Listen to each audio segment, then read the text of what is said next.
بسم اللہ الرحمن الرحیم۔ السلام علیکم ناظرین، ریڈ زون کے ساتھ میں ہوں علی رضا الوی اور میرے ساتھ موجود ہیں جناب مظہر برلاس۔ خواتین حضرات، آپ کی خدمت میں اسلام اور حسب سابق حسب روایت پاکستان کے لیے دعا۔ اللہ تعالی ہمارے اس عظیم وطن کو سلامت رکھے اور ہمارا عظیم وطن مشکلات سے نکل کر خوشحالی کے راستے پر جلد اور تیز تر ہو کر چلے۔ علی رضا الوی صاحب، کیا خبریں؟ جی، اپوزیشن نے ایک بار پھر گرجنا برسنا شروع کر دیا ہے، اور پہلے تو بتایا گیا تھا کہ اپوزیشن عید کے فوری بعد کوئی بہت بڑا دھماکہ کرنے والی ہے، لیکن اب جناب نواز شریف کہتے ہیں کہ محرم کے بعد ایک بڑا سرپرائز دینے کی کوشش کریں گے اور متحرک کریں گے اپوزیشن کو، اور جارحانہ پالیسی اپنانے کے لیے اپوزیشن جماعتوں کو آن بورڈ لیں گے۔ جبکہ بلاول بھٹو زرداری کہتے ہیں کہ پورا خاندان بھی گرفتار کر لیں تب بھی 18ویں ترمیم پر بالکل سمجھوتا نہیں کریں گے، اور نہ ہی 18ویں ترمیم پر کوئی آنچ آنے دیں گے۔ جبکہ مولانا فضل الرحمان کا کہنا ہے کہ مصلحتوں سے بالا تر ہو کر حکومت کے خلاف جدوجہد کرنے کا وقت آ گیا ہے، حکمرانوں کو بھگانا ہوگا۔ ہم جائزہ لینے کی کوشش کریں گے کہ کیا اپوزیشن حکومت کو بھگا پائے گی یا پہلے کی طرح اپنی باتوں سے خود ہی بھاگ جائے گی۔ اسلام آباد ہائی کورٹ نے توشہ خانہ ریفرنس میں نواز شریف کو مفرور قرار دیے جانے کے خلاف درخواست میں عدالت نے ریکارڈ طلب کر لیا ہے اور کہا ہے کہ بتایا جائے نواز شریف ضمانت پر ہیں یا مفرور ہیں۔ کہتے ہیں کہ نواز شریف کا نام ECL سے نکالنے کا حکم نہیں دیا تھا۔ دوسری جانب آصف علی زرداری توشہ خانہ ریفرنس میں احتساب عدالت میں پیش ہوئے، تاہم آج ان پر فرد جرم عائد نہیں ہو سکی۔ عدالت نے انہیں 9 ستمبر کو دوبارہ خود پیش ہونے کا حکم دیا۔ انہوں نے درخواست کی کہ انہیں استثناء دیا جائے کہ وہ خود پیش نہ ہوں، لیکن عدالت نے ان کی یہ درخواست مسترد کر دی۔ پھر ہم اپنے پروگرام میں یہ جائزہ لینے کی بھی کوشش کریں گے کہ متحدہ عرب امارات کی طرف سے اسرائیل کو تسلیم کیے جانے کے بعد پاکستان کا ہلکا پھلکا ہومیوپیتھک قسم کا رد عمل، اس کا بھی جائزہ لینے کی کوشش کریں گے، اور اس کے علاوہ پاکستان کے علاوہ دیگر ممالک، خاص طور پر فلسطین اور ایران کا رد عمل، اس کا بھی جائزہ لیں گے۔ یہ بھی جاننے کی کوشش کریں گے کہ آگے کیا ہونے والا ہے، اور یہ بھی جاننے کی کوشش کریں گے کہ جو بادل جنگ کے ادھر جنوبی ایشیا کی طرف منڈلا رہے تھے، کہیں وہ مشرق وسطیٰ کی طرف شفٹ تو نہیں کر گئے۔ لیکن مظہر برلاس صاحب، سب سے پہلے پھر اپوزیشن کی بات۔ اپوزیشن نے بڑی بڑکیں لگائی تھیں یہ عید سے پہلے، عید قربان سے پہلے، کہ عید کے بعد ہم دیکھیں گے، ہم نمٹ لیں گے، ہم یہ کر دیں گے، حکومت کو ٹف ٹائم دیں گے، اکٹھے ہو رہے ہیں، APC ہو رہی ہے۔ آج نواز شریف کہتے ہیں کہ محرم کے بعد ٹف ٹائم دینے کا سوچیں گے اور جارحانہ پالیسی کے لیے اپوزیشن جماعتوں کو آن بورڈ لیں گے۔ جی الوی صاحب، اصل میں اپوزیشن جو ہے وہ ایک تو تقسیم ہے اور ایک دوسرے کا کندھا استعمال کرنا چاہتے ہیں، ایک دوسرے کے کندھے کو استعمال کر کے بارگیننگ کرنا چاہتے ہیں، اور اپوزیشن کی ہر پارٹی NRO مانگ رہی ہے، سودا کاری کرنے کی کوشش کر رہی ہے۔ یہ جو آپ نے نواز شریف صاحب کی بات کی ہے، تو دیکھیے انہوں نے پچھلے دنوں جب مریم نواز کی پیشی تھی تو پورا زور لگا کے اور پیسہ بھی لگا کے مبینہ طور پر تو 300-400 افراد اکٹھے ہوئے۔ اس کے بعد مریم نواز کی تفصیلاً نواز شریف سے ڈسکشن ہوئی۔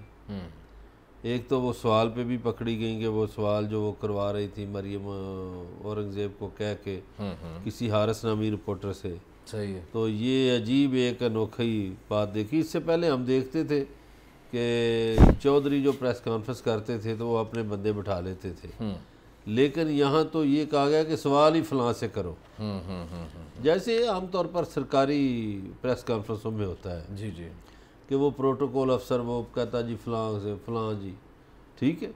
تو یہ اس طرح کی پریس کانفرنس ہوئی، اس سے ان کی سبکی ہوئی۔ اب انہوں نے مریم نواز نے اپنے ابا جی سے یہ کہا ہے کہ حضور والا، اگر ہم جلسے جلوس نہیں کریں گے، باہر نہیں نکلیں گے تو ہماری سیاسی قوت کم ہو جائے گی، ٹھیک ہے، تو آپ مجھے اجازت دیں تو میں جلسے جلوس کروں۔ تو وہ میرا خیال ہے ستمبر میں کوئی پروگرام بنا رہی ہیں جلسے جلوسوں کا، ٹھیک ہے۔ لیکن نیب کے کیسز بھی ہیں، وہ ان کو ہلنے دیں گے یا نہیں؟ پھر نون لیگ میں 2-3 دھڑے بھی ہیں، وہ بھی کام کرنے دیں گے یا نہیں؟ یہ تو ہو گئی نون لیگ۔ اب آ جائیے پیپلز پارٹی کی طرف۔ پیپلز پارٹی بقول فواد چودھری کے سندھ سے بندے لاتی ہے یہاں پیشیوں پر بھی، صحیح، ٹھیک ہے۔ یہاں ان کی یہ 2-3 خواتین جو ہیں، یہ نرگس فیض ملک ہو گئی اور شہین ڈار، تو وہ 4-5 خواتین ہیں، وہ بیچاری ہر پیشی پہ چلی جاتی ہیں۔ مرد تو میرا خیال ہے کم جاتے ہیں یا پھر باہر سے بلوائے جاتے ہیں۔ اب ان کی صورتحال یہ ہے کہ پنجاب میں پیپلز پارٹی نہیں ہے۔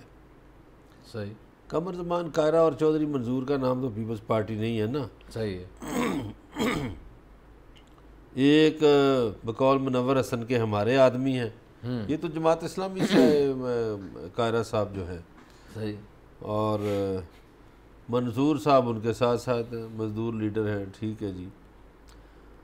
تو پیپلز پارٹی کی تو طاقت نہیں ہے پنجاب میں، کے پی میں بھی نہیں ہے، بلوچستان میں ان کا کوئی نمائندگی نہیں۔ اب آ جا کے اندرون سندھ میں نمائندگی ہے، اسی لیے یہ بلاول بھٹو زرداری نہیں تو قاہرہ صاحب یا لالا موسیٰ سے 2-4-10 گاڑیاں بھر کے، بسیں بھر کے لا تو سکتے ہیں نا، کوئی اسلام آباد میں کوئی شوش کرنا ہو تو۔ میں یہاں معاملات کیا کھولوں کہ جب میں کسی کا نام نہیں لیتا، صحیح ہے، لیکن میں یہ کہتا ہوں کہ پنجاب کے عہدیدار کچھ بنے تو انہوں نے کہا کہ ہمیں دفتر کا خرچہ چاہیے، تو وہ پھر مصطفیٰ نواز کھوکھر نے کہا کہ آپ بلاول صاحب سے نہ مانگیں خرچہ، یہ آفس کا خرچہ میں دوں گا، ٹھیک ہے، صحیح، اور یہ تو حالت ہے۔ مصطفیٰ نواز کھوکھر بیچارے تو ویسے ہی ہر مشکل وقت میں ان کے کام آتے ہیں نا۔ یہ جب ہی یاد ہے یہ پریڈ گراؤنڈ میں اسلام آباد میں ایک جلسہ ہوا تھا تو سارے لوگ جو لائے گئے تھے، جنہوں نے ہال بھرا تھا، وہ پریڈ گراؤنڈ کو بھرا تھا، وہ کھوکھر صاحب نے مینیج کیا تھا یا کسی ایک اور پراپرٹی ٹائکون نے کوئی مدد کی تھی؟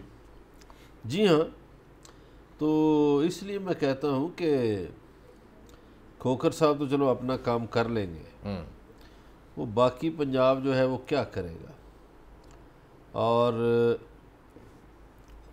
یہ الیکشن سے پہلے کی میں بات آپ کو بتاؤں، مجھے پیپلز پارٹی کا ایک مرکزی لیڈر مل گیا کسی شادی میں، میں نے کہا الیکشن کی کیا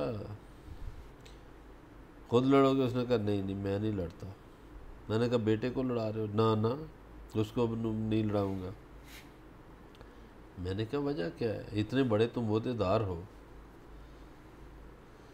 اس نے کہا یار وجہ یہ ہے کہ ابھی آپ نے ضمنی الیکشن دیکھا جیلم کا، تو اس میں پیپلز پارٹی کو 900 ووٹ ملے ہیں، تو میں پیسے کیوں لگاؤں؟ اچھا 900 ہی کیوں ملے؟ میں ایک بار وہ ضمنی الیکشن تھا نا، یہ فواد چودھری والا، نہیں مجھے وہ اصل میں وہ 900 چوں کے ساتھ کوئی اس کا استنباط نظر آ رہا تھا، کوئی پتہ نہیں اس طرح کا کوئی میں یہ بات نہیں کرتا، اتفاقاً 900 ووٹ نکل آئے۔ اچھا، تو پیپلز پارٹی کے ایک مرکزی لیڈر نے مجھے یہ کہا کہ جناب والا میں الیکشن نہیں لڑوں گا، جنرل الیکشن، چونکہ میں تو اتنے ووٹوں کے لیے اتنے پیسے نہیں لگانا چاہتا، نہ میں اپنے بیٹے کو لڑاؤں گا، اور انہوں نے ایسا ہی کیا۔ اب پیپلز پارٹی ڈھونڈتی پھرے وہ لیڈر کون ہے، میں کسی کا نام نہیں لیتا۔ تو صورتحال خراب ہے ان پارٹیوں کی۔ اچھا ان کے ورکرز جو ہیں وہ بیچارے سال سے مارے کھا رہے ہیں، پیسے لگا رہے ہیں، بعض ورکرز کے پاس کھانے کے لیے کچھ نہیں ہے۔ سیاسی پارٹیاں نظریے سے پیسے کی طرف شفٹ ہو گئی ہیں۔ پہلے لوگ نظریات پہ بات کرتے تھے، صحیح ہے، اب لوگ پیسے پہ بات کرتے ہیں، مفادات اور کمرشلزم بہت زیادہ بڑھ گئی ہے۔ آ گیا، تو سیاسی پارٹیوں میں بھی وہ لوگ آگے ہو گئے جو نظریاتی طور پر کمزور تھے لیکن پیسوں میں مضبوط تھے۔ سب سیاسی پارٹیوں میں یہی حال ہے۔ اچھا سب میں، لیکن پیپلز پارٹی تو ایک نظریاتی پارٹی تھی، مزدوروں کی پارٹی تھی، کسانوں کی پارٹی تھی، وعدہ میرا کا خیال دعویٰ ہے، یہی تھا، طالب علموں کی پارٹی حالانکہ میں اس جماعت کا حامی نہیں ہوں، لیکن مثال دے رہا ہوں، سوائے جماعت اسلامی کے باقی سب پارٹیوں میں پیسے والے لوگ آگے آ گئے ہیں، اچھا نظریات والے پیچھے۔ نظریاتی لوگ پیچھے رہ گئے، یعنی کمرشل جو ہے، کمرشلزم جو ہے اس کا زیادہ ہے۔ اور پیپلز پارٹی کے حوالے سے تو کہتے ہیں کہ ماشاءاللہ اس کا بیڑا غرق کرنے میں خود آصف علی زرداری صاحب نے بڑی محنت کی ہے۔ وہ ظاہر ہے آپ ورکرز کو پیچھے کریں گے، نظریاتی لوگوں کو تو بلکہ بعض لوگ تو یہ کہتے ہیں نا مرلاز صاحب کہ شاید اتنا نقصان پیپلز پارٹی کو ضیاء الحق نے نہیں پہنچایا جتنا خود اپنے انہوں نے پہنچایا۔ وہ دیکھیے مفاہمت جو ہے نا وہ لے بیٹھی نا۔ آپ یہ اندازہ کریں کہ جو کارکن پنڈی میں یا لاہور میں یا سرگودا میں یا گجرانوالہ میں پیپلز پارٹی کا کارکن لڑتا تھا، تو جب مفاہمت ہوگی تو وہ بیچارے اس کا تو کچومر نکل گیا، اس کی ریزسٹنس کی جو پولیٹکس تھی وہ تو ختم ہو گئی، وہ بھی ختم ہو گئی، اس کو نون لیگ والوں نے تنگ بھی کیا۔ ایک زمانے میں مجھے یاد ہے کہ میں کالج لائف میں تھا، میں پی ایس ایم میں تھا، تو پیپلز پارٹی سے بڑی وابستگی رہی۔ صحیح۔ تو مجھے یاد ہے ہم لاہور میں صبح 8 بجے سے 9 بجے سے کیک 10 بجے سے کاٹنا شروع ہوتے تھے، اور رات کو 1 بجے تک بھٹو صاحب کی سالگرہ کے کیک تقریبات ہی نہیں ختم ہوتی تھیں، ایک جگہ سے دوسری، دوسری سے تیسری، ایسے ہی ہے۔ اتنی بڑی پارٹی تھی لاہور میں، کوئی شک۔ اب لاہور میں بمشکل ایک فنکشن ہوتا ہے صوبائی آفس میں، اور اس میں بھی بندے اکٹھے کرنا مسئلہ ہوتا ہے، مشکل ہوتا ہے، فون تو کر یہ مفاہمت نے ختم کی نا پارٹی۔ صحیح ہے۔ دوسرا یہ نظریہ، اب دیکھو یہ مولانا فضل الرحمان ہے، مذہبی پارٹی ہے، صحیح، لیکن کیا ہے کہ یہ طلع محمود کیوں ہے پارٹی میں؟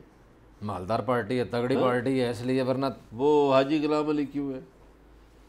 ٹھیک ہے، فائنینشلی سالڈ، اسی طرح یہ درانی اکرم، ساؤنڈ پارٹیاں ساری۔ تو یہ پیسے والے لوگ جب سے آگے آئے ہیں نا اور نظریات والے پیچھے چلے گئے، وہ پارٹیاں ختم ہو گئی۔ یعنی اس کا مطلب ہے مظہر برلاس صاحب مجھے کہنے اب دیجئے، یہ پارٹیاں ٹویٹر پہ آ گئی، میں یہ عرض کر رہا ہوں، مجھے یہ کہنے دیجئے کہ جب سرمایہ داروں نے پارٹیوں کا اقتدار سنبھال لیا ہے تو نعرے لگانے والے کارکن جو ہیں وہ گھروں میں بیٹھ گئے ہیں۔ ظاہر ہے ان کے پاس تو کھانے کو کچھ نہیں۔ ایسے ہی ہے۔ اچھا، وہ بیچارے دھکے کھاتے ہیں اقتدار میں بھی، جب یہ پارٹی اقتدار میں بھی آئیں صحیح، تو دھکے کھائے۔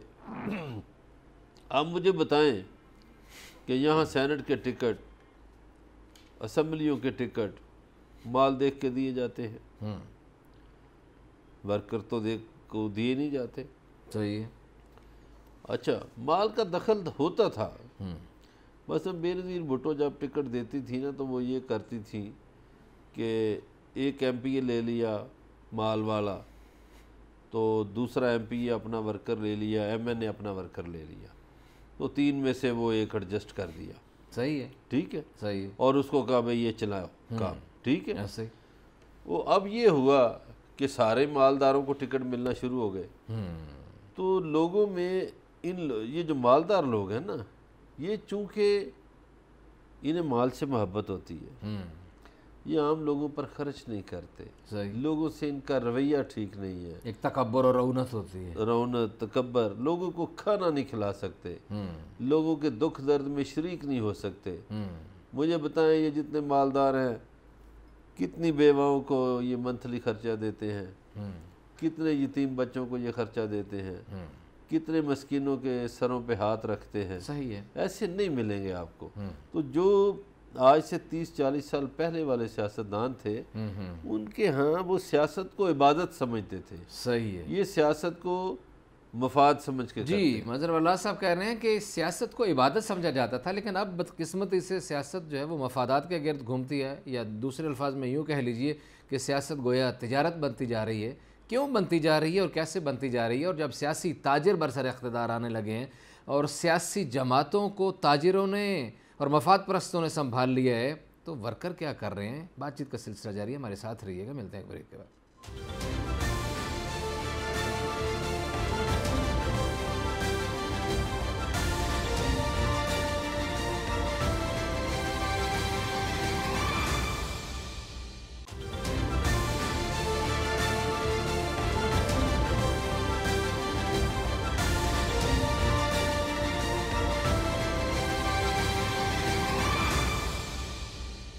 ویلکم بیک ناظرین. بریک پہ جانے سے پہلے بات ہو رہی تھی کہ سیاسی جماعتوں کو تاجروں نے اور مفاد پرستوں نے سنبھال لیا ہے. اس کی وجہ سے ورکر جو ہے وہ آرام سے خاموشی سے گھر بیٹھ گئے. اسے سمجھ آ گئی ہے کہ میں جتنی بھی سٹرگل کر لوں یہ اقتدار جو ہے وہ جو منہ میں سونے کا چمچہ لے کے پیدا ہوا ہے اسی کے ہاتھ میں آنا ہے, پارٹی کا اور سارے معاملات کا. تو اس لیے وہ بھی پھر اتنے ہی سیریس لیتا ہے جتنا اس کا لیڈر اس کو سیریس لیتا ہے. بات شروع ہوئی تھی نواز شریف کی طرف سے احتجاج کے معاملے پہ کہ محرم کے بعد ٹف ٹائم دیں گے. مولانا فضل الرحمان نے بھی مظہر برلاس صاحب یہی بات کی, بلاول بھٹو زرداری صاحب نے بھی تقریباً یہ بات کی. انہوں نے خیر تھوڑی علیحدہ بات کی, اس کو علیحدہ ہم رکھتے ہیں. یہ بھی کہہ رہے ہیں جو ان کی بات ریلیونٹ ہے مولانا فضل الرحمان کی کہ اب مصلحتوں سے بالا تر ہو کر حکومت کے خلاف احتجاج کا وقت آ گیا ہے اور حکمرانوں کو بھگا کر دم لیں گے. وہ بھئی یہ احتجاج کیسے کریں گے؟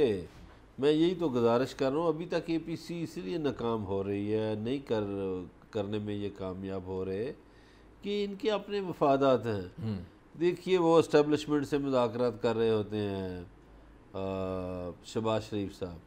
ابھی آصف زرداری آ جائے ہیں تو آپ کیا سمجھتے ہیں ایسے ہی آ گئے, کسی سے مذاکرات کر کے آئے ہیں. ٹھیک ہے. اچھا, نواز شریف جو ہیں وہ باہر جو گئے تھے, جو پلیٹلیٹس کم ہوئے تھے وہ ایسے ہی چلے گئے تھے, کسی سے مذاکرات ہوئے تھے تو گئے تھے. ٹھیک ہے. وہ رپورٹیں جو تھی وہ تو کہتی تھی کہ یہ صبح گیا کہ شام گیا, تو وہ تو اٹھا کٹا ادھر گھوم پھر رہا ہے. ٹھیک ہے. تو یہ پاکستانی لوگوں کو ایسے ہی دھوکہ دیتے ہیں, بیچارے لوگوں کو ووٹوں کے موقع پر بھی دھوکہ دیتے ہیں, بعد میں بھی دھوکہ دیتے ہیں سیاستدان. احتجاج کریں نا, احتجاج کا وقت ہے.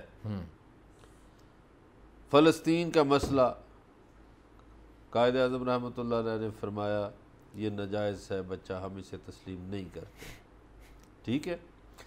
اب یہ ساری دنیا کو یہودیوں کے سرٹیفکیٹ بانٹتے تھے کہ فلاں یہودی ایجنٹ ہے, فلاں یہودی ایجنٹ ہے, فلاں جس پہ غصہ آیا اس کو یہودی ایجنٹ بنا دیا. یہ ہمارے مولوی حضرات. نہیں مظہر برلاس صاحب اس پہ ہم اگلے سیگمنٹ میں بات کریں گے. نہیں میں اس لیے کہہ رہا ہوں کہ یہ مذہبی جماعت اس میں ہے. ہاں ٹھیک ہوگا. اچھا چلیں سیاسی بات کر لیں. کتنی دفعہ انہوں نے دھوکہ دیا لوگوں کو, بڑے شوق سے لائے یہ سنجرانی کے خلاف تحریک علم اعتماد, ایک دوسرے پہ شک کرتے ہیں, پھر ووٹ بھی خود دیے اس کو. اچھا پھر جی ہم نہیں کریں گے, جی ہم نہیں فلانا.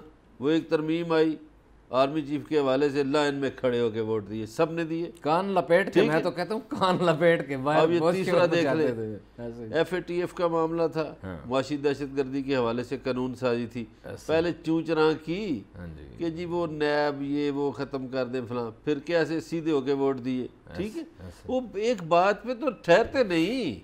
ہماری ایک اور بات بھی بڑی خوب سچ ثابت ہوئی, اسی شو میں ہم نے کی تھی.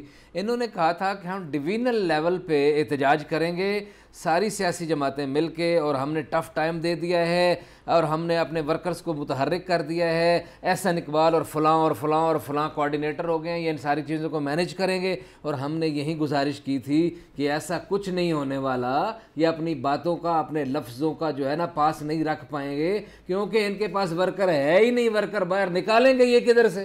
اور بالکل ایسے ہوا. مڑ کے حرام ہے جو انہوں نے نام بھی لیا اس بات کا. نہیں یہ کر نہیں سکتے حضور. یہ کرتے کیا ہیں, ان کی سیاست ہو گئی ہے سوشل میڈیا کی سیاست.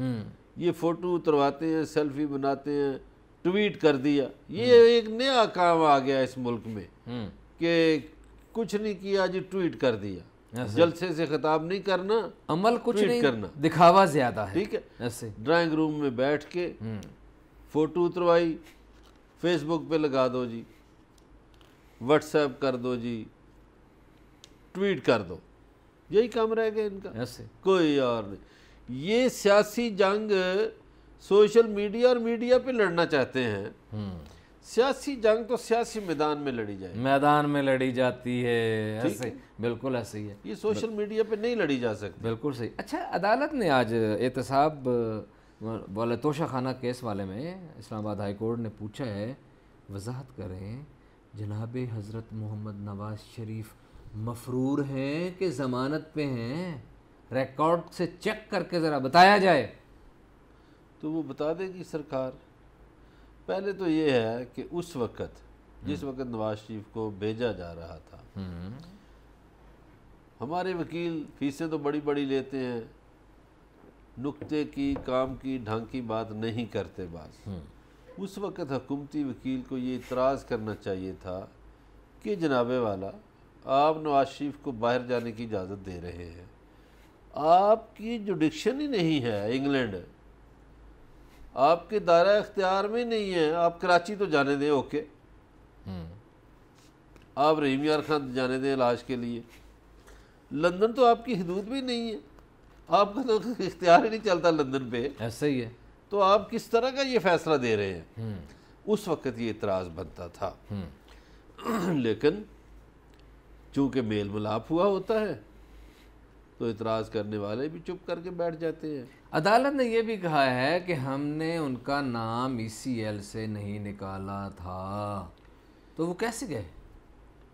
نکالنے کا نہیں کہا تھا تو یہ تو کہا تھا نا باہر بھجوا دو، تو حکومت کے پاس کیا رستہ تھا؟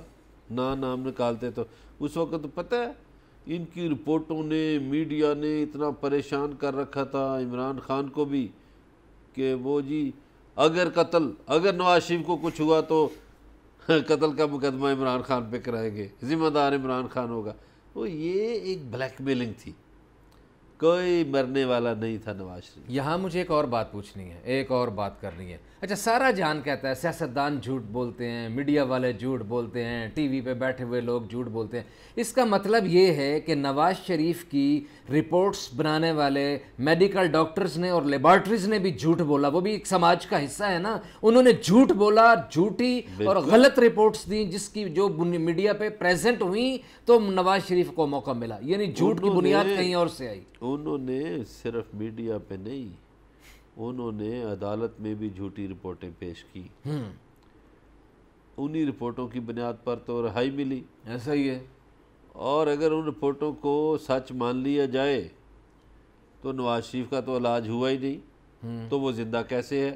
ایسے ہی وہ تو ورزشیں بھی کرتا ہے، وہ تو کافیاں بھی پیتا ہے، وہ تو باہر گھومنے پھرنے بھی جاتا ہے، اور ان کی تو جو سویئر کنڈیشن تھی وہ تو اللہ معافی دے، ایسے لگ رہا تھا کہ ابھی گئے جیسے آپ نے ابھی بتایا۔ تو یہ دیکھیے ہمارے معاشرے میں اکثر کہتا ہوں کہ جب تک آپ افراد کو لٹکائیں گے نہیں، یہ نظام نہیں درست ہو سکتا۔ یہ جھوٹ بولا جاتا ہے اور جھوٹ اتنا بولتے ہیں لوگ کہ سچ کا گمان ہونے لگے۔ یہ دیکھیے ایک فلسفی ہے نا یہ بھی جھوٹ کی۔ ایسے ہی تو یہ تو ہٹلر کے میڈیا ایڈوائزر کی بات تھی نا کہ جھوٹ اتنے تواتر سے، اتنے تسلسل سے اور اتنی ڈھٹائی سے بولو کہ خود کو بھی سچ کا گمان ہونے لگے کہ سچائی یہی ہے۔ اتنے اعتماد سے، وہ ظفر اقبال کا ایک شعر ہے نا کہ جھوٹ بولا ہے تو قائم بھی رہو اس پہ ظفر، آدمی کو صاحب کردار ہونا چاہیے، اس میں مکرنا نہیں ہے اس جھوٹ سے۔ اچھا، یہ ان کو بڑی سبکی ہوئی ہے اپوزیشن کو کئی مرحلوں پہ، جیسے ابھی شاہ محمود صاحب نے ایک بیان دیا ایک ملک سعودی عرب کے خلاف کہ بھئی OIC کا اجلاس کیوں نہیں بلاتے، ہمارا کشمیر کا ایشو ہے، آپ نے خاموشی اپنا رکھی ہے، کیوں؟ تو ہماری سیاسی جماعتیں چڑھ گئیں شاہ محمود قریشی پہ۔ شہباز شریف نے جی ٹویٹ کر دیا ہمارا دوست ہے، ہمارا فلانا ہے سعودی عرب۔ وہ جو ہمارے رستوں ہیں احسن اقبال صاحب، انہوں نے تو عربی میں لکھ دیا کچھ، وہ اقامہ جو لیا ہوا تھا وہاں کا، وہ گوگل ٹرانسلیٹر کی محنت ہوگی، اتنی عربی احسن اقبال کو مجھے نہیں لگتا آتی ہو ویسے۔ جو ہمارے پیپلز پارٹی کے دوست ہیں ان کی سن لیجئے، انہوں نے کہا جی اس کو سینٹ میں بلائیں، اس کو کٹہرے میں کھڑا کریں۔ اللہ کا کرنا، کوئی شاہ محمود کی پتہ نہیں کدھر سے مدد ہو گئی کہ 2 دن بعد وہ UAE نے تسلیم کر لیا اسرائیل کو، ٹھیک ہے۔ اب جو کہتے تھے کہ شاہ محمود کو بلائیں، پہلے تو یہ مسئلہ یہ ہے کہ کیا نون لیگ کے لیڈروں سے کسی نے پوچھا کہ آپ کو پاکستان سے زیادہ سعودی عرب سے محبت ہے، اپنے وطن سے کیوں نہیں؟ آپ کا جس کو آپ دوست کہتے ہیں سعودی عرب، وہ تو آپ کے دشمن کے ساتھ کھڑا ہے، آپ کا دوست کیسے ہو گیا؟ پیپلز پارٹی والوں سے بھی پوچھا جانا چاہیے کہ حضور آپ کس چکر میں اپنے وزیر خارجہ کو بلا رہے ہیں کٹہرے میں کھڑا کریں اور فلاں کریں. ایک وجہ ہے نا, وہ تو دو وجوہات ہے جو مجھے ایک بات لگتی ہے, یاد رکھیے گا اپنا نقطہ. ایک تو پیپلز پارٹی کو تو یہ غم کھایا جا رہا ہوگا کہ شاہ محمود قریشی انہیں چھوڑ کے آ گئے, ریزائن کر کے آ گئے ایک موج کے وقت پہ ریمنڈ ڈیوس کے ایشو پہ, تو انہیں تو اس بات کی تکلیف ہوگی. اور نون لیگ کو شاید اس وجہ سے تکلیف ہو کہ وہ انتظار کرتے رہے کہ وہ جو ان کے بابا مخدوم سجاد شاہ صاحب کا اور یہ معاملہ تھا, تو وہ بڑی باتیں ہوئیں کہ جناب شاہ محمود قریشی جو ہیں وہ مسلم لیگ نون میں جانے والے ہیں. ایک کو چھوڑنے کا دکھ ہوگا, دوسرے کو نہ آنے کا دکھ ہے, وہ بھی تو موقع ملتا ہے نا, جب موقع ملا لتاڑ لے. پیپلز پارٹی والوں سے پوچھے کہ حضور آپ کب سے سعودی عرب کے زیادہ دوست بن گئے ہیں, آپ کو اپنا ملک عزیز نہیں ہے؟ ایسے ہی اب یہ دونوں دوسرے دن اور پھنس گئے, اور ہماری دینی جماعتیں بھی پھنس گئیں جو ہمیں ہر ایک کو یہودیوں کا ایجنٹ بنا دیتے تھے. جی جی, اب وہ خود یہودیوں کے ایجنٹ بنے پھرتے ہیں, اس لیے کہ احتجاج نہیں ہو رہا. کیوں نہیں ہو رہا؟ پیسہ. سر احتجاج تو بڑی دور کی بات ہے برلاس صاحب, کوئی مذمتی بیان, کوئی کام کا, کوئی ڈھنگ کا ایک مذمتی مولانا بیان نہیں دیکھنے میں صاحب ملا. ایک پریس کانفرنس میں بیٹھتے ہیں اور ایک ANP نامی جماعت حمایت کرتی ہے کہ اسرائیل کو تسلیم کیا جانا چاہیے, تو وہ مولوی صاحب جو ہیں شکم پرست مولانا, وہ کیا کرتے ہیں؟ دعائے خیر کرو, دعائے خیر کرو. کدھر ہیں وہ احتجاج؟ وہ ریلیاں کدھر گئیں جو فلسطینی بھائیوں بہنوں کے لیے نکلتی تھیں؟ کیوں نہیں؟ UAE کے خلاف احتجاج کیوں نہیں ہوتا؟ اور وہ مولانا سعودی عرب کے خلاف کیوں نہیں؟ اور اسرائیل کو تسلیم کرنے والے اب خود یہودی. اب یہ نون لیگ والے جو ہیں یہ کیا ہیں؟ یہ یہودیوں کے ایجنٹ نہیں بنے ہوئے؟ بولے نا. پیپلز پارٹی والے نہیں بنے ہوئے؟ بولے نا. یہ ساری سیاسی جماعتیں ہیں, یا کہ یقیناً سوچنے کی بات ہے, یہ ساری سیاسی جماعتیں جو ہیں خاص طور پہ وہ PTI کو تنقید کا نشانہ بناتی تھیں, وزیر اعظم عمران خان صاحب کو تنقید کا نشانہ بناتی تھیں, اور ان پہ بڑے عجیب غریب قسم کے الزامات عائد کیا کرتی تھیں کہ یہ ہو گیا وہ ہو گیا. لیکن ابھی جب UAE نے اسرائیل کو تسلیم کر لیا ہے تو آپ کے ہونٹوں پہ چپ کی مہر کیوں لگ گئی ہے, جاننے کی کوشش کریں گے. ہمارے ساتھ رہیے گا, ملتے ہیں ایک بریک کے بعد.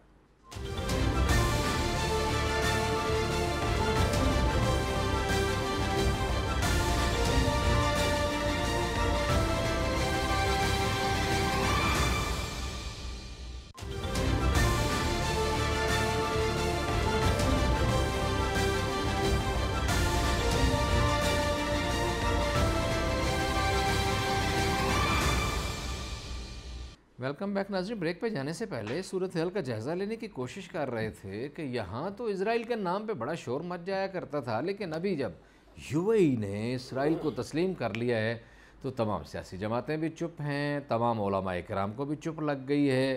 مجال ہے جو کسی نے کوئی بات کی ہو. کیا وجہ ہے مظہر برلاس صاحب, وجہ کیا ہے؟ وجہ مال کا چکر ہے جی. وہ UAE میں دیکھیں یہ اسحاق ڈار کی پوری سلطنت کھڑی ہے, آصف علی زرداری کی پوری سلطنت کھڑی ہے. ان ہمارے سیاستدانوں کی جائیدادیں ہیں, مفادات وابستہ ہیں, کوئی شک نہیں. اچھا, سعودی عرب تو چونکہ مسلمان ملکوں کا تھانے دار رہا ہے, تو یہ شریف برادران کو تو پناہ بھی انہوں نے دی, رکھا بھی. صحیح ہے. تو گزارش یہ تو نہیں بول رہے. اچھا, جو ANP ٹائپ جماعتیں ہیں وہ ویسے ہی پرو انڈیا ہے ہمیشہ سے ہی. صحیح ہے. اچھا, جو مولانا حضرات ہیں جتنے بھی مولوی ہیں, اب یہ دیکھو یہ کتنا ادم مچاتے تھے ہر جمعے کو. خاص طور پہ مولانا فضل الرحمان کے پاس تو یہ بڑا ان کا وہ کہتے ہیں نا قبضے کا مضمون تھا کہ بس اس پہ انہوں نے بڑے واہ کرواتے تھے اپنے جلسوں میں. کس کو اسرائیل کا ایجنٹ کہیں, کس کو یہودیوں کا ایجنٹ کہیں. ایک بندہ بولا ہے مظہر برلاس صاحب, جو بولا ہے اس کو شاباش دے. سراج الحق, مولانا سراج الحق جو ہیں وہ امیر جماعت اسلامی. بالکل ٹھیک ہے, ہمارا ان کی جماعت سے نظریاتی اختلاف ہو سکتا ہے, نہیں جو بولا ہے انہوں نے کہا ہے کہ بیت المقدس سے دستبردار ہونے کا مطلب یہ ہے اگر اس کی دستبرداری کو تسلیم کر لیا تو کشمیر سے بھی دستبردار ہونا پڑے. اگر وہ صحیح بات کی ہے, اگر یہ قائد اعظم کو مانتے ہیں نون کاف والے, جی جتنے بھی یہ مسلم لیگیں ہیں, تو بھائی یہ کرے نا احتجاج. اگر پیپلز پارٹی قائد اعظم کو مانتی ہے تو کرے احتجاج. اگر یہ مولانا حضرات جو سارے ہیں وہ تو یہ تو سارے یہ مال کا چکر ہے، چندے کا چکر ہے، پیسے لیتے رہے ہیں ان سے اربوں، اور عرب جو ہے عربوں نے نیا ڈبو دی ہے، اپنی عزت کو خاک میں ملا دیا ہے۔ میں سمجھتا ہوں کہ ایسے کردار پہ لعنت ہو۔ کیوں لعنت ہو؟ کہ آپ نے 70-72 سال ایک مقدمہ جگائے رکھا، آپ نے امت مسلمہ کو اس طرف لگایا، ہمارے نصابوں میں یہ باتیں شامل رہی۔ آج جب فلسطین کے بچے چیختے ہیں، عورتیں چیختی ہیں، نوجوان چیختے ہیں، جب ان پہ بمباری ہوتی ہے، گولہ باری ہوتی ہے، تو کیا ان کی آنکھیں آسمان تک نہیں پہنچتی؟ کیسے ممکن ہے ٹھیک نہ ہے، پہنچتی ہوں؟ یہ عربوں کے عیاش حکمران، میں نے دیکھو بہت دفعہ آپ سے پہلے بھی کہا الوی صاحب کہ مسلمان حکمران بزدل ہیں، کمزور ہیں، ایسے ہی، ٹھیک ہے، بالکل ایسے تو ہی ہے۔ بزدلوں کو جینے کا حق نہیں ہے۔ اتنا سا اسرائیل ہے، کوئی شک نہیں، ٹھیک ہے، بالکل صحیح۔ کیسے پھلا پھولا، کیسے اس کا خوف بیٹھا ہوا ہے۔ اب جی وہ دیکھو 2-3 ملک جو ہیں نا، انہوں نے ٹکا کے بات کی ہے، ترکی نے کی ہے، بالکل ٹھیک ہے جی، اس نے تو یہ بھی کہا کہ سفارتی تعلقات بھی ختم کرو۔ ملیشیا نے کی ہے، ٹکا کے بات کی ہے، بالکل صحیح ہے۔ ایران نے کی ہے، ٹکا کے بات کی ہے۔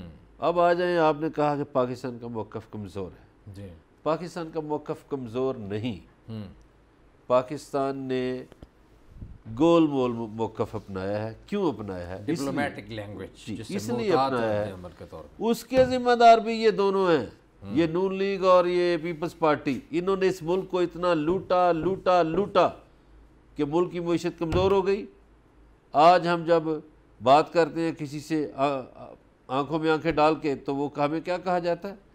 ہم آپ کے بندے واپس بھیج رہے ہیں۔ آپ دیکھیے یہ جو عرب ملک ہے، اس میں کم از کم 50 لاکھ پاکستانی ہیں۔ ہماری معیشت پہلے کمزور ہے، مقروض ملک ہیں ہم۔ اگر وہ ہمارے بندے بھیج دیں واپس، تو ہر بندے کے ساتھ 10 افراد وابستہ ہے، اس کا خاندان وابستہ ہے، ہم ان کو روزگار کہاں سے دیں گے؟ ہمارے لیے مسئلے ہیں، مسائل ہیں۔ ہمارا جو موقف ہے وہ شاید اس سے بھی زیادہ طاقتور ہوتا، لیکن ہمیں ان لٹیروں نے اس سٹیج پہ پہنچا دیا، اس صورتحال پہ پہنچا دیا کہ آج ہم ایٹمی قوت ہوتے ہوئے بھی دنیا کی آنکھوں میں آنکھیں ڈال کے بات نہیں کر پا رہے۔ اس پوائنٹ پہ ہمیشہ آپ کا اور میرا اختلاف ہو جاتا ہے، ہمارے ناظرین اس بات کے گواہ ہیں۔ آپ ہر بات جو بھی اس حکومت کی بھی نالائکی ہوتی ہے یا کمزوری ہوتی ہے یا ڈپلومیسی ہوتی ہے یا مجبوری ہوتی ہے، اس کو آپ پچھلوں کے کھاتے میں، آپ جتنا تبرہ کریں پچھلوں پہ، میں واہ واہ کرتا ہوں آپ کے ساتھ، لیکن جو کام ان کے کرنے کا ہے اس میں بھی آپ پھر پچھلوں کو لے کے آ جاتے ہیں۔ یہ ہے، یہ ہماری معیشت کیا 1 سال میں کمزور ہوئی ہے؟ 2 سال میں ہوئی ہے؟ نہیں، اس میں 40-50 سال لگے، ایسے ہی ہے، ٹھیک ہے۔ 60 کی دہائی میں پاکستان بہت آگے جا رہا تھا، صحیح ہے، ٹھیک ہے۔ اب میں کیا رونے رہوں یار، یہ جو ابھی نام لوں گا تو پھر یہ لوگ چیختے ہیں کہ ہمارے نام لیتا ہے۔ یہ نون لیگ کا ایک بڑا لیڈر، وہ جاپان والوں نے ہمیں کہا، وہ ایک تو میں باسکٹ والی مثال دیتا ہوں، ایک اور مثال دینے لگا ہوں۔ انہوں نے کہا یار ہم چھوٹی چیزوں سے بڑی چیزوں پہ جا رہے ہیں، تو یہ چھوٹی ٹیکنالوجی آپ لے لیں۔ اس میں کیا تھا؟ یہ بیٹری، یہ ریڈیو، یہ فلاں چھوٹی چھوٹی چیزیں، یہ کیمرے۔ اس نے کیا کہا؟ ہمارا جو ارسطو تھا، مجھے کیا کمیشن دو گے؟ انہوں نے وہ اٹھا کے ملیشیا کو دے دیا۔ یہ کیمرے شیمرے بنتے ہیں نا، چھوٹے ریڈیو، کیمرے، چھوٹی چیزیں، T V, L E Ds, یہ وہ ہر چیز ادھر سے آ رہی ہے، یہ سارے ملیشیا کو دے دیے۔ اب مجھے بتائیں، جب آپ ملک کے ساتھ اتنے سنسیئر ہوں، غیر سنجیدہ ہوں، صحیح، تو آپ کا ملک کیسے ترقی کرے گا؟ صحیح ہے۔ اور آپ نے ملک کو مقروض کیا۔ مثلا آج ہماری معیشت اگر ترکی جیسی ہوتی، ہم اکڑ کے بات کرتے کیڑا سعودی عرب، ہم اکڑ کے بات کرتے کون سا یو اے ای۔ وہ یو اے ای والا تو ہمیں آنکھیں دکھا گیا تھا، یاد ہے جو بیان دیا تھا اس شہزادے نے؟ ہمیں آنکھیں اس لیے دکھائی جاتی ہیں، ہم معاشی طور پر کمزور ہیں، اور ہماری اس کمزوری میں کس کا قصور؟ آپ کا قصور ہے یا میرا قصور ہے؟ نہیں، حکمرانوں کا قصور ہے۔ جو لوگ اس ملک میں حکمران رہے انہی کا قصور ہے۔ اور باقی پاکستان کو کبھی بھی اسرائیل کو تسلیم نہیں کرنا چاہیے، خواہ کوئی مولوی مشورہ دے خواہ کوئی سیاستدان مشورہ دے. ویسے معاف کرنا اس لیے جی کہ اگر ہم تسلیم کرتے ہیں، فرض کریں، تو ہمارا کشمیر پہ جواز ختم ہو جاتا ہے. وہ بھی وہی قصہ ہے، وہ بھی وہی ویسے قصہ ہے. میں بڑے دکھ سے کہہ رہا ہوں کہ یہ بے شک آپ تو وہ ہے فارغ ہو گئے، پچھلوں پہ ڈال دی سارا معاملہ. یہ جو دور رس مضمرات یہ کیا ہوتے ہیں جو ہمارا بیان جاری ہوا ہے کہ یو اے ای اور اس کا معاہدہ دور رس میری بات سن لیجیے، بات سن کہ مضمرات کا وہ جو ہے باعث بنے گا. اس سے مجھے تو بہرحال یہ خطرہ لگتا ہے کہ کہیں نہ کہیں کسی نہ کسی آنے والے وقت میں اللہ نہ کرے کوئی ایسی پوزیشن بن جائے ہم بھی ماننے کے لیے مجبور ہو جائیں یا تیار ہو جائیں یا نہیں ہم نہیں مانیں گے. اس کی وجہ کیا ہے؟ دیکھیے پاکستان اس ایک تو جو جنگ ہونی تھی نا جنوبی ایشیا میں، وہ اس معاملے کے بعد جنگ شفٹ ہو گئی ہے مشرق وسطیٰ میں. یہ بات سنائی تو دے رہی ہے لیکن یہ کیسے؟ اب یہ جنگ مشرق وسطیٰ میں اس لیے شفٹ ہو گئی سارے ہے مبصرین یہ کہہ رہے ہیں، لیکن کیوں کہ یمن کو ان سب نے تنگ کر رکھا ہے. یمن میں چلے گئے ہیں ایران اور چین، سرمایہ کاری کر رہے ہیں. اب جو یمنی ہیں انہوں نے گولہ باری اور میزائل کا برساؤ زیادہ کر دیا ہے سعودی عرب پہ. صحیح. یہ اتنا خوف زدہ ہے سعودی، یہ جو ولی عہد ہے محمد بن سلمان، 2 فائٹر طیارے اس کے محل پہ کھڑے رہتے ہیں. یہ کبھی سنا ہے دنیا میں کہ کسی کے گھر پہ 2 جہاز کھڑے رہے؟ صحیح ہے. ٹھیک ہے. صحیح ہے. اس کو اپنے کزنوں سے بھی خوف ہے، ظاہر ہے اس نے سب کو رگڑا جو دیا ٹھیک ہے. اور ایران نے یہ کہہ دیا کہ ہم یو اے پہ حملہ کریں گے. حماس کہتا ہے ہم اس پہ حملہ کریں گے. یہ ایک کھیل سعودی عرب کی مرضی سے جچتا رہا پچھلے 25-30 سالوں میں. ایک سال میں نہیں ہوتا یہ کام. صحیح ہے. انہوں نے عرب ملکوں کو کھنڈرات بنایا، جن کی افواج تھی جو طاقتور ملک تھے. لیبیا کو کھنڈرات بنایا، ادھر جمہوریت کا بخار چاڑ دیا. جب تک وہ ڈکٹیٹرشپ میں تھے لوگ خوش تھے، لوگوں کو سہولتیں ملتی تھیں. ٹھیک ہے. جمہوریت کا بخار، مصر میں جمہوریت کا بخار، کبھی آمریت کا بخار چڑھا دیا. اچھا، عراق کو برباد کر دیا، شام کو برباد کر دیا، یمن کو برباد کر دیا. لبنان میں انہوں نے چھوٹے کیمیائی ہتھیار سے دھماکہ کر کے ہلا کر رکھ دیا لبنان کو. ٹھیک ہے. اس کے بعد یہ تسلیم و رضا والا سسٹم نکلا. تو اب ایک سوچ ہے، عرب نوجوانوں کی سوچ مختلف ہے، ان کے حکمرانوں سے مختلف ہے. وہ لاوا کسی وقت بھی پھٹ سکتا ہے. آپ نے ایک سوشل میڈیا پہ وائرل ہوتا ہوا ایک عورت کا دیکھا ہوگا منظر، یو اے ای کا ہے، وہ کس طرح بت توڑ رہی ہے. اور یہ جو حکمران ہے عرب وہ بتوں کو چوم رہے ہیں. وہ بحرین کا ہے. بحرین چلیں بحرین کا صحیح، بحرین بھی تو اسرائیل کو ماننے والا ہی ہے نا. ایسے ہی ہے. تو گزارش یہ ہے کہ عرب حکمران بتوں کو چوم رہے ہیں لیکن وہاں کے عوام بتوں کو توڑ رہے ہیں. ایسے ہی ٹھیک ہے. بالکل صحیح. تو یہ ایک بزدلی ہے. لیکن یہاں ایک اور سوال پیدا ہوتا ہے کہ اس خاتون نے جو توڑا تو بحرین کے شاہ صاحب نے نوٹس لے لیا اس کے خلاف کہ آپ نے ان کے ہندوؤں کے آزادی اور ان کی مذہبی آزادی کے خلاف کام کیا ہے، جبکہ خود بحرین میں اقلیت بھی نہیں، وہ ہے اکثریت، 80-90% وہ لوگ ہیں جو وہاں رہنے والے ہیں، ان کے مخالف مکتب فکر کے لوگ ہیں جس کو اپنا مخالف وہ سمجھتے ہیں. ان کو انہوں نے ناک میں چنے چبوا رکھے ہیں، لیکن وہ مندر اس نے جو بت توڑے ہیں اس پہ اس نے ایکشن لے لیا بحرین والے نے. دنیا کی سیاست تبدیل ہو رہی ہے. ابھی ایک منٹ ہے ہمارے ابھی ایک یو این میں قرارداد گئی، امریکہ ہار گیا. اب ایران پر اکتوبر سے پابندیاں ختم ہو جائیں گی. صحیح ہے. ٹھیک ہے. ٹھیک ہے. امریکہ کو سپورٹ کرنے والے بڑے بڑے ممالک جو تھے، برطانیہ، فرانس، اٹلی، یہ بھی بھاگ گئے. یورپ سارا بھاگ گیا. صحیح ہے. ٹھیک ہے جی. صحیح. اب یہ جو بلاک بنا ہے جس میں روس، چین، پاکستان، ترکی اور ایران شامل ہیں، یہی حکومت کرے گا. یہ مضبوط ترین بلاک ہے. اور آئندہ آپ کو نظر آئے گا کہ ان کی کرنسی ایک ہوگی. جو ان کی کرنسی ایک ہوئی تو ڈالر نظر نہیں آئے گا. ابھی تو دنیا کی تجارت میں ڈالر کا راج ہے نا. صحیح ہے.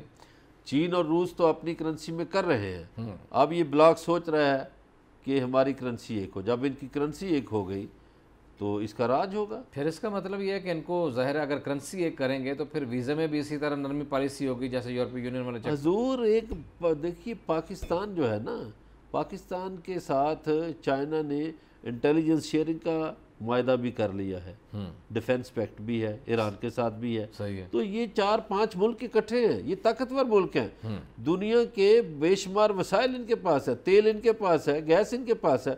یورپ کا 75% گیس روس پوری کرتا ہے. صحیح ہے. امریکہ نہیں کرتا. بالکل صحیح. تو اس لیے دنیا کی سیاست تبدیل ہو رہی ہے. یہ عرب جو ہے نا یہ اونٹی چرائیں گے. جی مظہر برلاش صاحب نے تو بڑی خوفناک قسم کی ایک بات کر دی. وہ کہتے ہیں کہ عرب اونٹ ہی چرائیں گے, دنیا کی سیاست تبدیل ہو رہی ہے اور دنیا کا منظرنامہ بدلنے جا رہا ہے اور بلاکس جو ہیں بدل رہے ہیں, طاقت کا محور بدل رہا ہے اور طاقت کا قبلہ بھی بدل رہا ہے. ناظرین آج اتنی, کل آپ سے پھر ملاقات ہوگی. اپنا خیال رکھیے گا. اللہ نگہبان.